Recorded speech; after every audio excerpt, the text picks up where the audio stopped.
إذا بدك ترتاح اتعلم هالقاعدة: حياتك إلك وحياة غيرك لغيرك. في ناس ما بتتحمل إنه تشوفك عم تختار شيء بدون ما تتدخل وتعلق وكأن لجنة تحكيم. التطفل مو محبة، التطفل بيهدم العلاقات. الكلمة بغير محلها تكسر القلب وبتخرب علاقة عمرها سنين. انت ما بتعرف ظروف الناس ولا شو في ورا قراراتهم. يمكن حلم ويمكن سبب ينجبر في حدا. خليك منشغل بحياتك. يلي مشغول بنفسه ما عنده وقت يحل مشاكل غيره.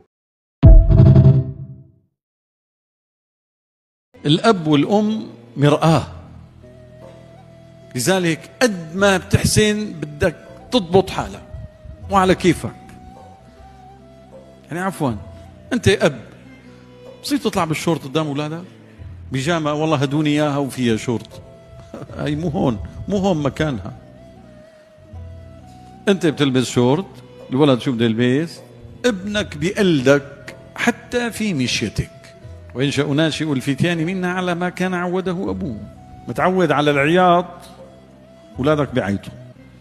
بتشوف واحد بيعيط، ليش؟ لانه ابوه بيعيط.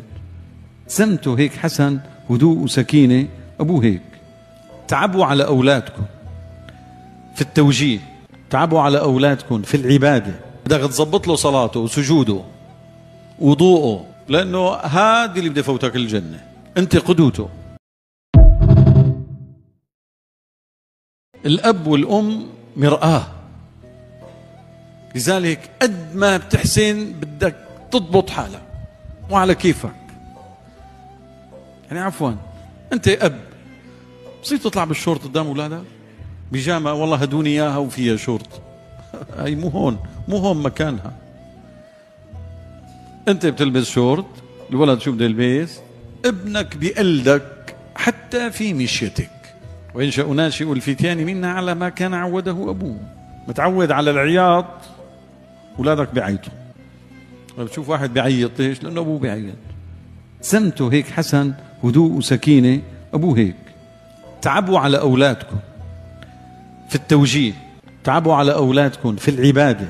بدك تظبط له صلاته وسجوده وضوءه، لانه هذا اللي بده يفوتك الجنه. انت قدوته.